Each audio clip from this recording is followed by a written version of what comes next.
con el auspicio de la Facultad de Economía y Negocios de la Universidad de Chile. Abrimos la mirada.cl, fen.uchile.cl.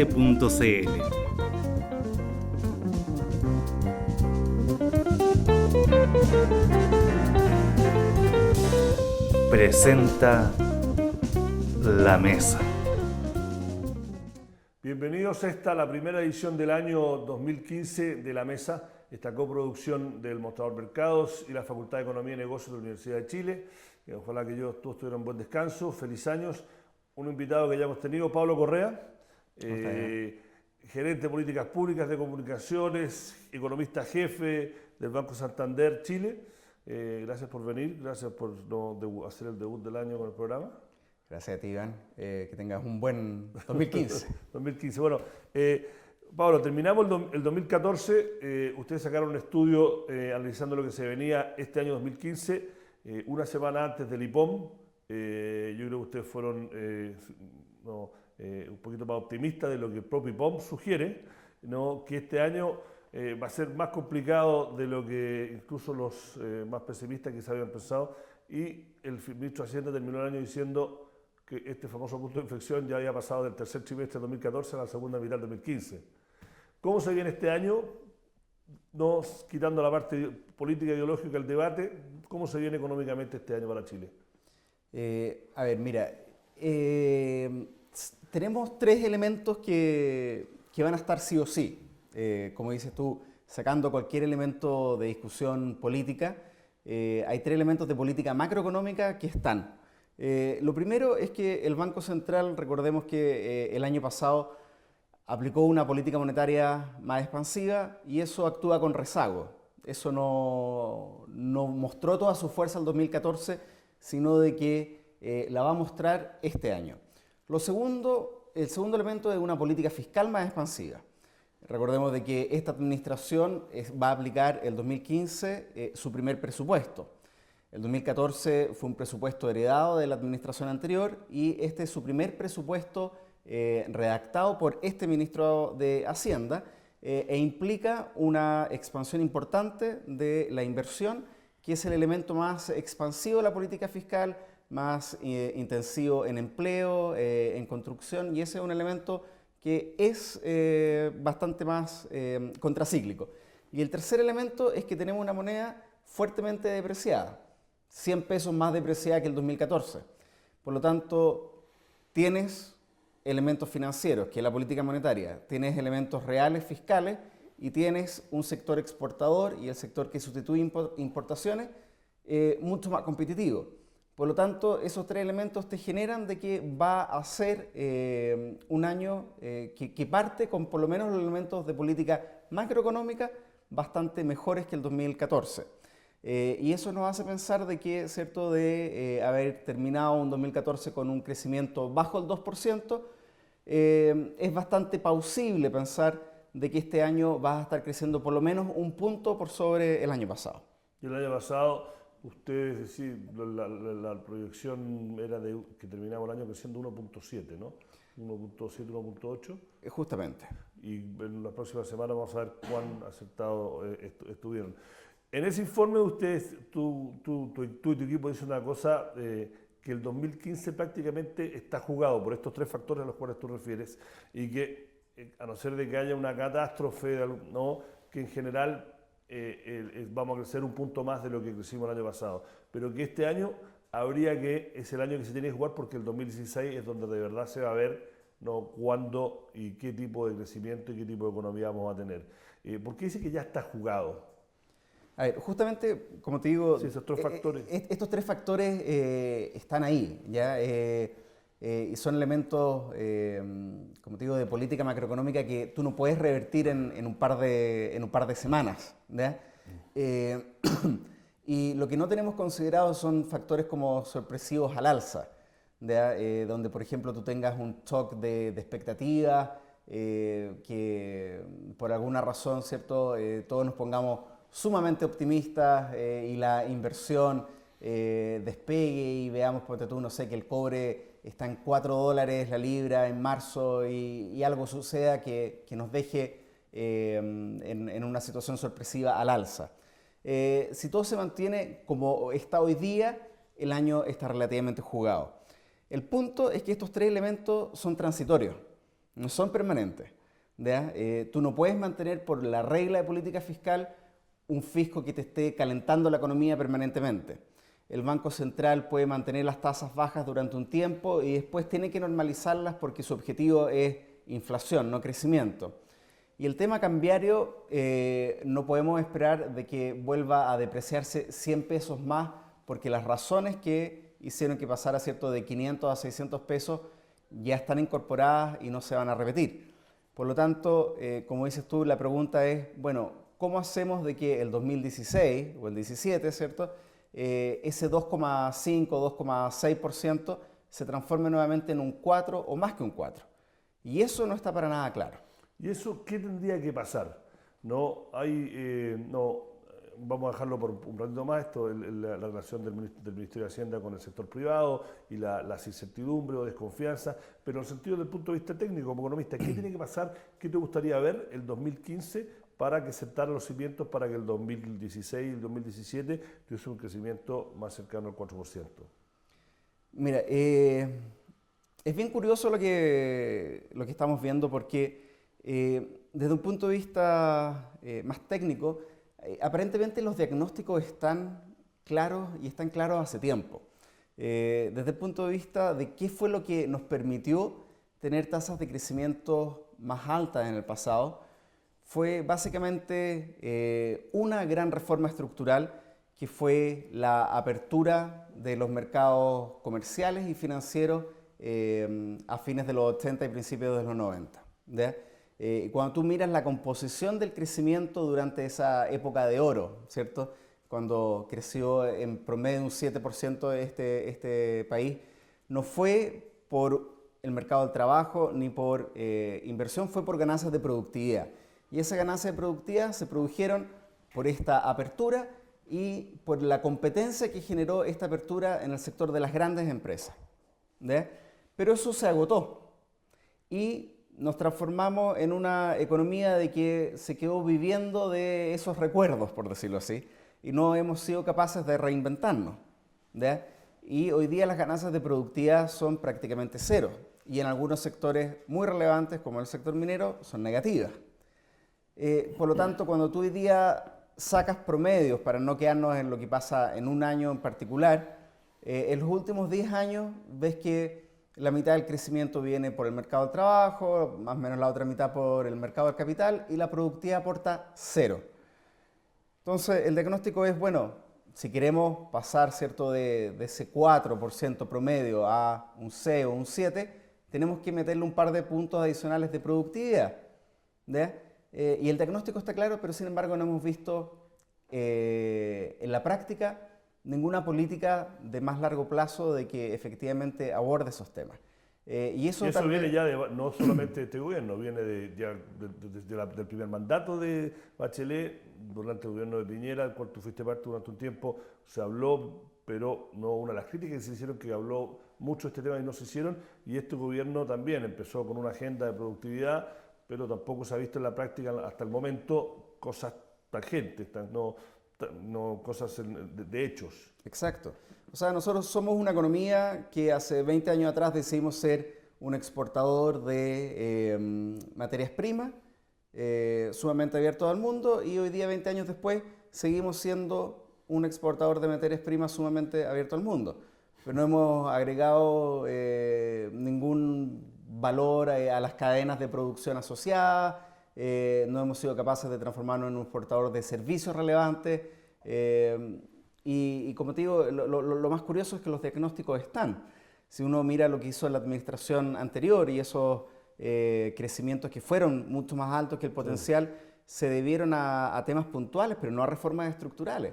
Hubo un boom del ciclo minero, hubo una reconstrucción importante vinculada por el terremoto, pero tú no puedes decir de que realmente hubo una reforma o un cambio estructural en la economía, porque efectivamente después de algunos trimestres se agotó esas fuentes de crecimiento y volvimos a ubicarnos en un 4% en 2013.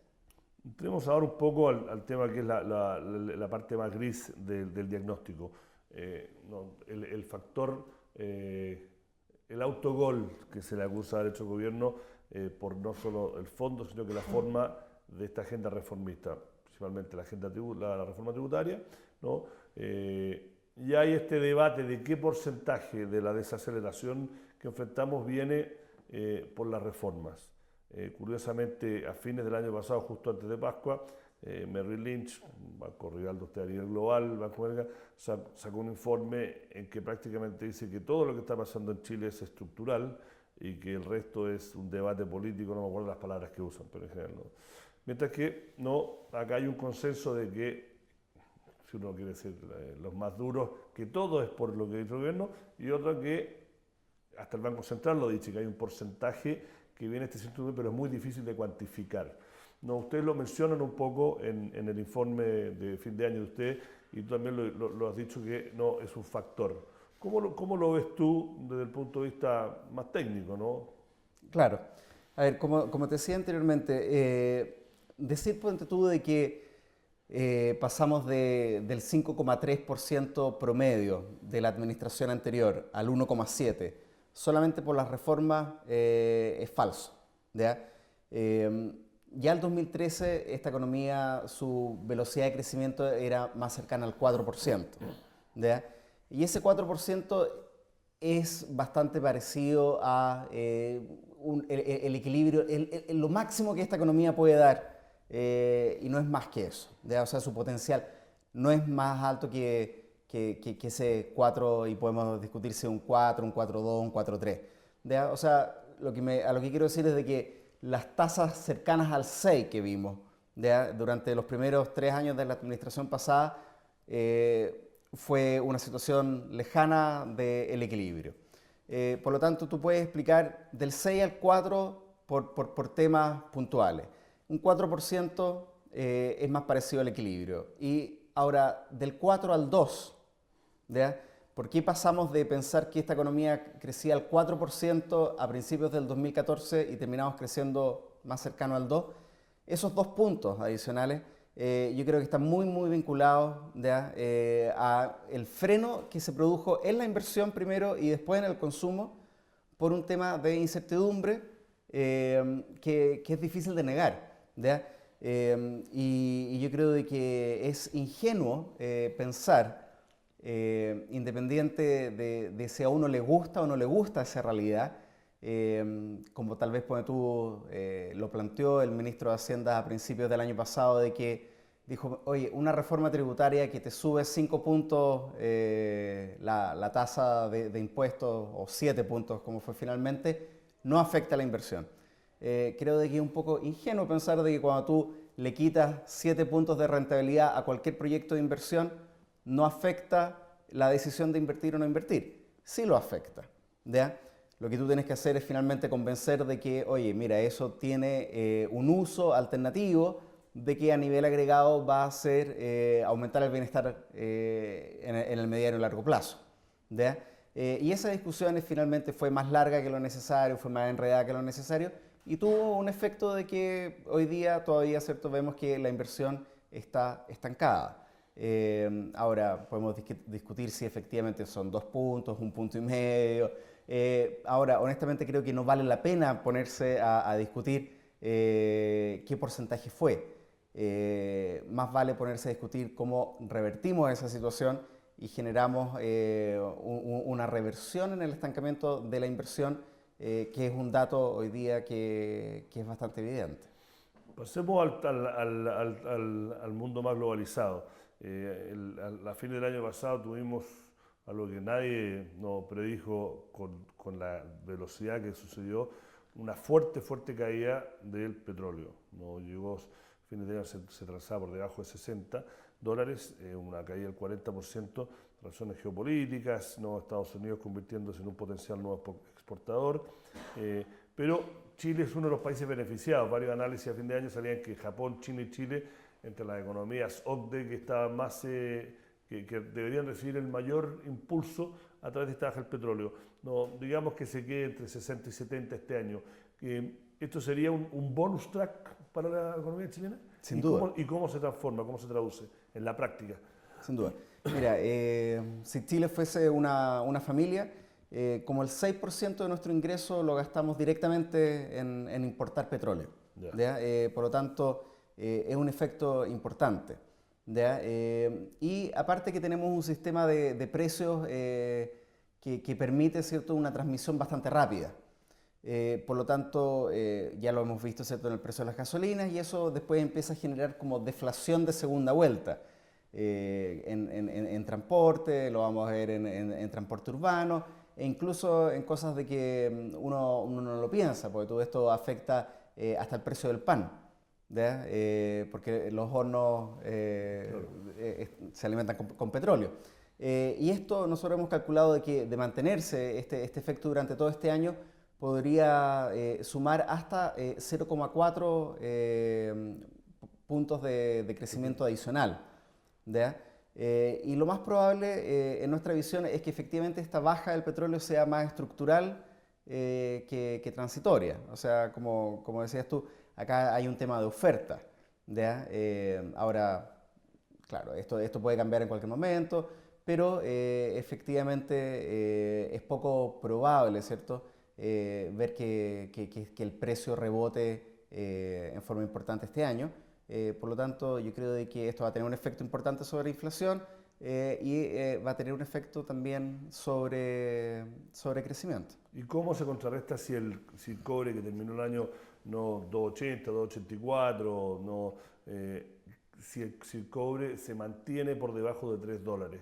No, algunos economistas y alguna gente de las mineras que nosotros hablamos dicen que en general para las grandes mineras en Chile 2,80 es como un punto de inflexión, que debajo de 2,80 hay proyectos que no se bajan su rentabilidad en forma no relevante, y 2,40 no, ya empiezan a perder plata.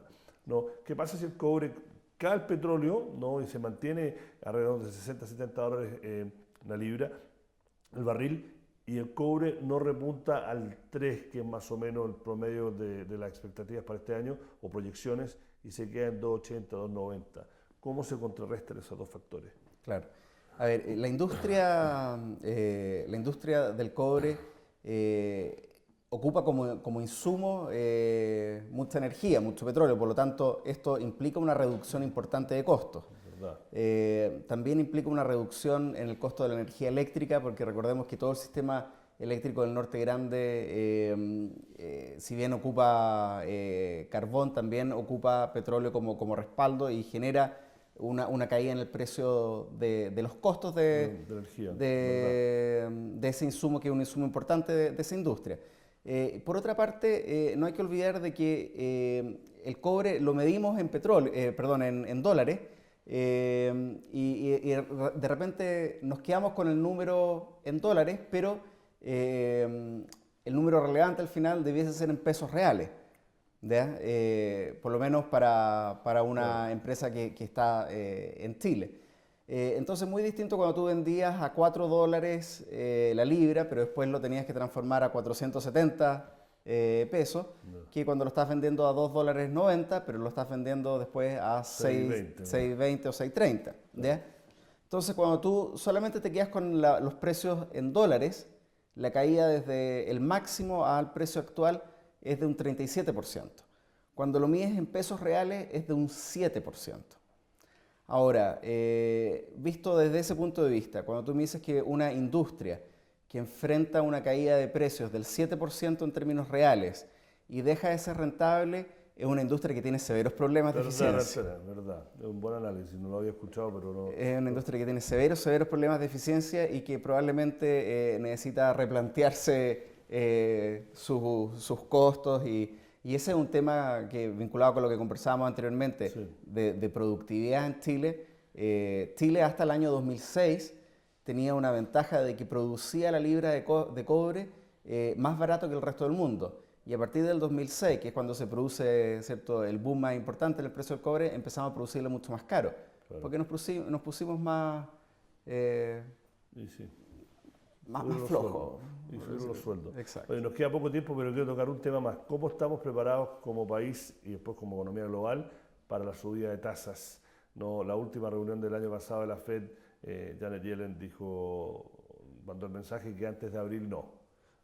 Pero ¿cómo tiene ese factor y si las políticas, las herramientas que tiene Chile son suficientemente flexibles para asumir ese shock? Sobre todo las empresas que han emitido mucho afuera, ¿no? Las empresas chilenas fueron afuera a emitir, era más barata, etc. Sí. A ver, yo creo de que si hay algo que caracteriza, ¿cierto?, a los norteamericanos, que son sumamente prácticos. Y ellos no se van a arriesgar a que este proceso de subida de tasa sea disruptivo en su mercado financiero. Por lo tanto, yo creo que todas las señales de la Fed, ¿cierto?, apuntan a que va a ser un proceso muy gradual y que a la menor señal de incremento de volatilidad van a hacer un proceso comunicacional para ponerle paño frío. Alguna gente apostaba de que iba a ser en enero y dijeron, oye, no, en abril. O sea, yo creo que este va a ser un proceso tranquilo. Básicamente, ¿por qué? Porque yo confío en el pragmatismo norteamericano. Ahora, ¿cómo se transmite y cómo estamos preparados? Yo creo que tenemos un sistema financiero bastante sólido. O sea, el Banco Central todavía tiene herramientas como para seguir reduciendo la tasa de interés de corto plazo. La tasa, o sea, la curva de rendimiento probablemente se va a empinar un poco. Vamos a ver un traspaso hacia las tasas largas, pero las empresas han refinanciado pasivos.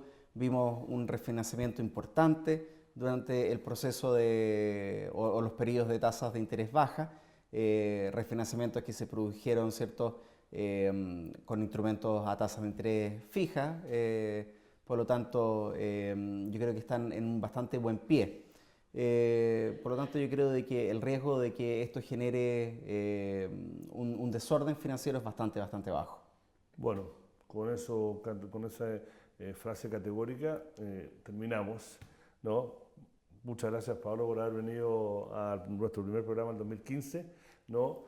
Ha sido una nueva edición, la primera edición del 2015 de La Mesa, esta coproducción semanal del Mostrador Mercados y la Facultad de Economía y Negocios de la Universidad de Chile.